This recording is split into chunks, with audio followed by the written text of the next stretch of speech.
Did you know that Daniel was 80 years old when he was cast into a den of lions?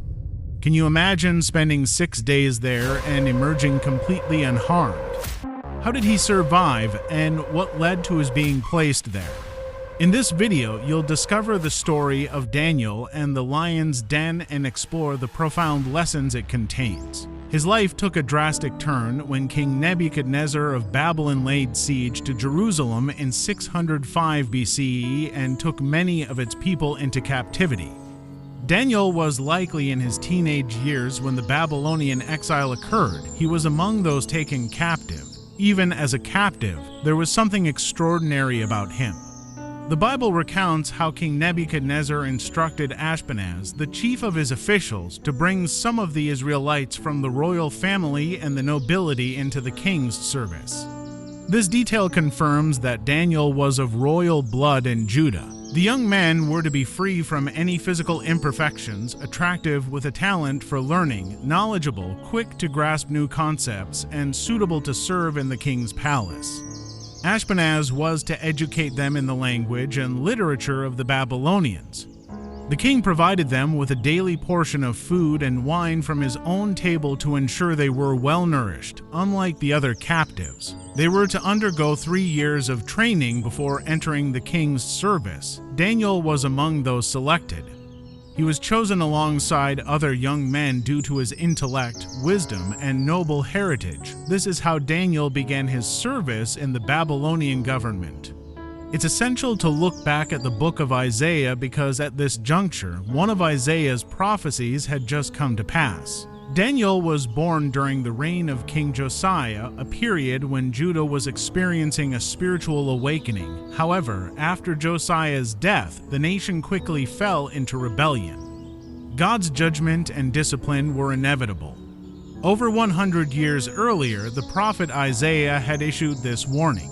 Nebuchadnezzar, the king of Babylon, fulfilled Isaiah's prophecy when he deported Jerusalem's finest and most promising young people as captives. Daniel was among those taken. The Bible doesn't provide much information about Daniel's family. We don't know whether they were aware of Isaiah's prophecy or if they recognized its fulfillment when it happened. One can only imagine the emotions they must have felt as he was taken away. How would you have felt in their place? Did you know that by taking away all the sacred items of worship, Nebuchadnezzar was also sending a clear message? The seizure of these items and their placement in a Babylonian temple was a bold statement by Nebuchadnezzar, essentially declaring, "My God is superior to your God." This set the stage for the God of Israel to prove himself. Daniel, along with his 3 friends Hananiah, Mishael, and Azariah, who were later renamed Shadrach, Meshach, and Abednego, underwent 3 years of rigorous training. You might expect complete obedience from someone who, as a captive, had been chosen to serve the king. However, Daniel was different. He made a firm decision not to eat the food provided to the king's chosen servants. The Bible tells us that Daniel resolved not to defile himself with the royal food and wine, and he requested permission from the chief official to abstain. If you were King Nebuchadnezzar, how would you react to a captive who declined your generosity? The food offered was of the highest quality, not just fit for a king, but it was literally the king's food. Refusing such a direct order from the king could have led to severe punishment, possibly even execution, so why did Daniel take such a stand? There are several possible reasons. First, some of the food might have been prohibited according to Leviticus 11, which outlines Jewish dietary laws. For instance, pigs and horses were commonly consumed in Babylon, but both would have been forbidden for Jews. Daniel also refused the king's wine, even though wine is not specifically prohibited in Jewish law. It's possible the wine had been offered to Babylonian gods, or perhaps Daniel had taken a Nazirite vow. Another explanation is that Jewish law forbids eating meat that has been sacrificed to false gods. Although this rule becomes more explicit later in history, it would make sense for Daniel to follow it even at that time. Eating meat that has been sacrificed to idols has always posed a challenge for Jews living in foreign lands, and this issue later caused significant debate in some of Apostle Paul's congregations. However, in the Old Testament, there isn't much evidence that this was a widespread problem. A more plausible explanation is that Daniel recognized eating the king's food as a symbol of accepting the king's favor and patronage. Sharing a meal signifies committing to a relationship. For instance, King Jehoiachin accepted the king's food, which indicated his loyalty to Babylon. In fact, Daniel 11:26 even warns against those who partake in the lavish meals of the coming king. Although Daniel did not object to the king's training or the new name he was given, he drew the line at consuming the king's food because it would publicly signal his dependence on the king. Daniel's reliance was not on Nebuchadnezzar, but solely on the Lord. Thus, Daniel resolved not to eat the royal food. He made a firm decision in his heart to abstain from it. Daniel understood the situation clearly and made a conscious decision about what was right and wrong, choosing to follow the path of righteousness. Once his mind was set, he remained unwavering in his commitment. His plan was to eat only vegetables and drink water, ensuring he would not defile himself. He chose to sustain himself with herbs and food grown from seeds, rejecting whatever the king's meal offered. The chief officer in charge of the king's chosen ones was doubtful about this plan, fearing that without the king's food, Daniel and his friends would appear weaker than the others, which could lead to trouble for him. He expressed his concerns, saying, "I fear my lord the king, who has assigned your food and drink. Why should he see you looking worse than the other young men your age? The king would then have my head because of you." In response, Daniel proposed to the guard, "Please test us for 10 days. Give us nothing but vegetables to eat and water to drink. Then compare our appearance with that of the young men who eat the royal food and deal with us according to what you observe." The guard agreed to Daniel's request and tested them for 10 days. At the end of the 10 days, Daniel and his friends appeared healthier and better nourished than any of the young men who had eaten the royal food. As a result, the guard took away their assigned food and wine and provided them with vegetables instead. To these 4 young men, God granted knowledge and insight into all kinds of literature and wisdom. In particular, Daniel was gifted with the ability to interpret visions and dreams of all sorts. When the time came for the king to bring them into his service, the chief official presented them to Nebuchadnezzar.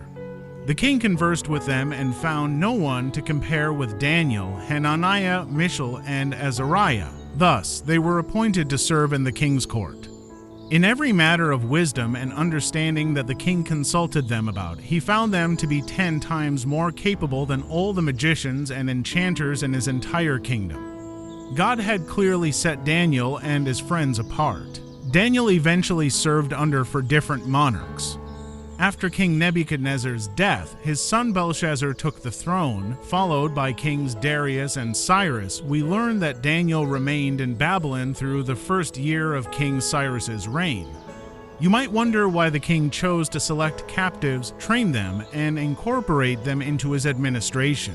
Why did he change their names, provide different food, and treat them as though they were royalty? What if those captives turned against him and toppled the entire Babylonian empire from within? The purpose behind the food, new names, and education was straightforward. This was a deliberate attempt at complete indoctrination, intended to make these young Jewish men abandon their Hebrew God and culture.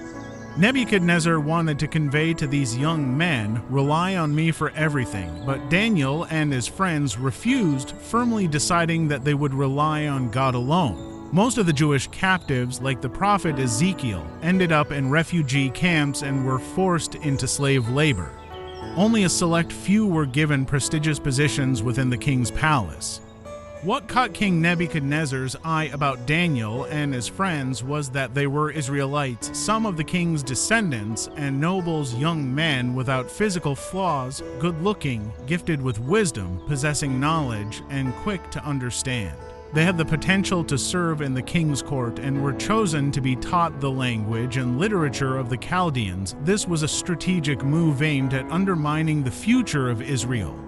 If the Jews were ever to be freed from captivity, those who should have led and rebuilt their nation would have already been indoctrinated and loyal to Babylon instead. However, Daniel did not succumb to this. He remained determined to discover when God would bring about Israel's redemption.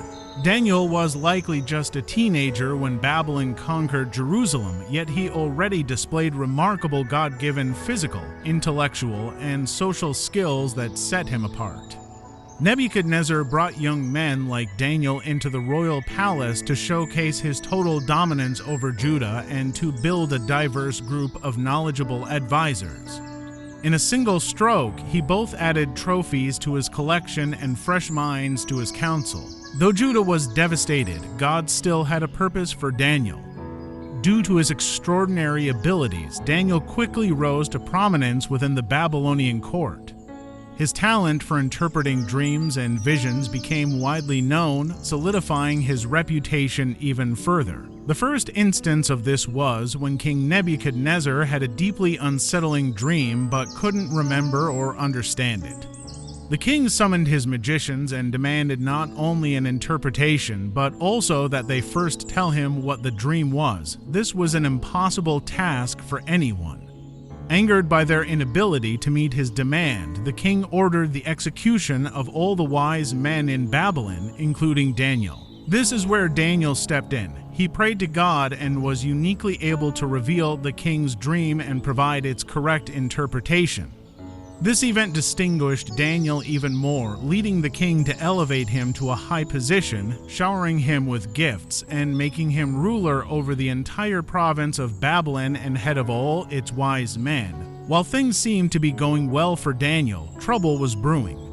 As he continued to rise in authority, he attracted the envy of others, leading to a conspiracy against him.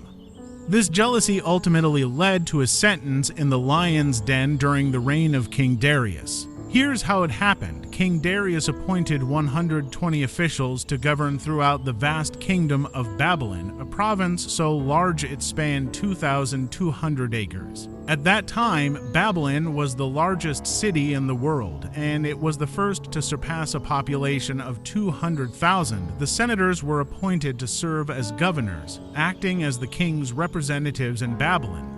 Over these governors, King Darius appointed 3 administrators, one of whom was Daniel. The governors were accountable to these administrators. Daniel quickly distinguished himself among the administrators and governors because of his exceptional qualities. So much so that the king planned to set him over the entire kingdom. This caused the other administrators and governors to conspire against Daniel, hoping to find something they could use to bring charges against him in his management of government affairs. However, they found nothing. Daniel's conduct was impeccable. He was trustworthy, neither corrupt nor negligent. To fully appreciate this, let's consider the level of integrity Daniel demonstrated. In modern times, candidates for political office often face intense scrutiny, but imagine examining a public servant's life after 50 years in office and finding nothing amiss. No fraudulent expenses, no scandals, no questionable business deals, no gifts from lobbyists, and no accusations from colleagues. Daniel's life was without blemish. His enemies scrutinized his life and found nothing to attack, so they had to fabricate something. The fact that no error or fault was found in him doesn't suggest Daniel was entirely sinless, but that he was a man of immense integrity. Daniel's blamelessness, especially in his professional life, is credible because it wasn't Daniel himself who claimed it. The world may not grasp the intricacies of doctrine or worship, but they can recognize bad temper, selfishness, conceit, or dishonesty. As McLaren once noted, these men knew Daniel well. They knew he couldn't be ensnared in wrongdoing, yet they also knew he would remain faithful to his God no matter the circumstances. Every Christian should consider whether others could say the same about them. The jealousy of Daniel's rivals continued to grow, and they became determined to bring him down. Finally, these men said, "We won't find any basis for charges against Daniel unless it has something to do with the law of his God." This shows that Daniel was openly committed to his faith, making no secret of his devotion to God, so the administrators and governors went as a group to the king and proposed a plan. They said, "The royal administrators, prefects, satraps, advisors, and governors have all agreed that the king should issue an edict and enforce a decree that anyone who prays to any god or human being during the next 30 days, except to you, your majesty, shall be thrown into the lion's den. Now, your majesty, issue the decree and put it in writing so that it cannot be altered, in accordance with the law of the Medes and Persians, which cannot be repealed." And so King Darius signed the decree. This wasn't the first time a Babylonian king had elevated himself to divine status and demanded worship from everyone in the land. King Nebuchadnezzar had done something similar when he created a colossal gold statue 60 cubits high and 6 cubits wide and set it up on the plain of Dura in Babylon. He then summoned all the provincial officials to the dedication of the statue. A proclamation was made. "Nations and peoples of every language, this is what you are commanded to do. As soon as you hear the sound of the horn, flute, and all kinds of music, you must fall down and worship the image of gold that King Nebuchadnezzar has set up. Whoever does not fall down and worship will immediately be thrown into a blazing furnace." Daniel and his friends miraculously survived the furnace, which gave Daniel the confidence to stand firm during the reign of King Darius. When Daniel learned that the decree had been published, he went home to his upstairs room, where the windows opened toward Jerusalem. 3 times a day he got down on his knees and prayed, giving thanks to his God, just as he had always done. You might wonder what Daniel's prayer habits were. Daniel's prayer routine had 6 key aspects. First, he prayed in his upper room. This was a private prayer, not meant to be seen by others. Second, he prayed with his windows open toward Jerusalem, keeping in mind the place of sacrifice, even when no sacrifices were being offered. Third, he prayed according to Scripture. In 1 Kings 8, Solomon asked God to pay special attention to the prayers of his people when they prayed toward Jerusalem and the temple. "May you hear the supplication of your servant and of your people Israel when they pray toward this place." Fourth, Daniel knelt down on his knees to pray, just as Jesus, Stephen, Peter, Paul, and others did.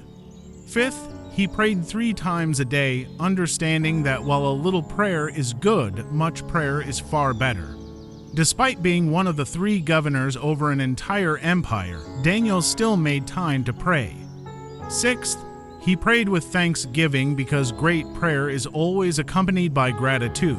Spurgeon once said, "Prayer and praise should always go up to heaven arm in arm, like twin angels ascending Jacob's ladder, or like kindred aspirations soaring up to the Most High." Though Daniel did a noble thing by continuing in prayer before God, he had unwittingly fallen into the trap set for him by men. The conspirators went as a group and found Daniel praying and asking God for help. They immediately went to the king and reminded him of his decree, saying, "Did you not publish a decree that anyone who prays to any god or human being during the next 30 days, except to you, your majesty, would be thrown into the lion's den?" The king confirmed, "The decree stands in accordance with the law of the Medes and Persians, which cannot be repealed." Then they said to the king, "Daniel, one of the exiles from Judah, pays no attention to you or to the decree you put in writing. He still prays 3 times a day." When the king heard this, he was greatly distressed. He was determined to rescue Daniel and made every effort until sundown to save him. It's important to note that Daniel didn't let the decree change his actions in any way. He didn't pray more or less, he simply continued his faithful prayer life. There was danger in either direction. Praying less would have been a compromise, while praying more could have been an act of pride. This was not the behavior of someone seeking martyrdom, but the continuation of a faithful ministry and prayer life that had characterized his entire existence. They accused Daniel of not showing due regard for the king, but this was not true. Daniel had no intention of disrespecting the king. He simply held a higher respect for God. There is much to admire about King Darius, and one of his most commendable qualities is that he was displeased with himself. Rather than blaming others, he recognized that he was at fault. We can be certain that King Darius wasn't pleased with Daniel's enemies, but he understood that the ultimate responsibility lay with him. Like Darius, we often find ourselves haunted by our own poor decisions. In such moments, all we can do is pray and ask God to mercifully and miraculously intervene. The king worked tirelessly until the sun set, trying to find a way to rectify the situation. This suggests that he did everything within his power.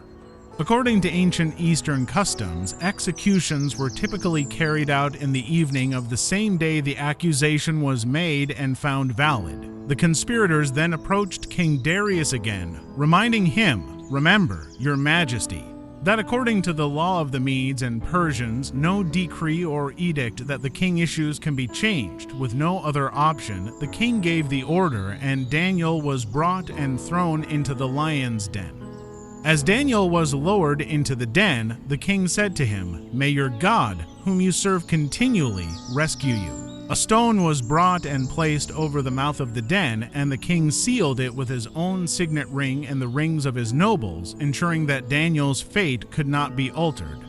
The king then returned to his palace, where he spent the night without eating or any entertainment, unable to sleep. Despite his personal affection for Daniel, Darius felt bound by the law he had signed and was forced to carry out the punishment.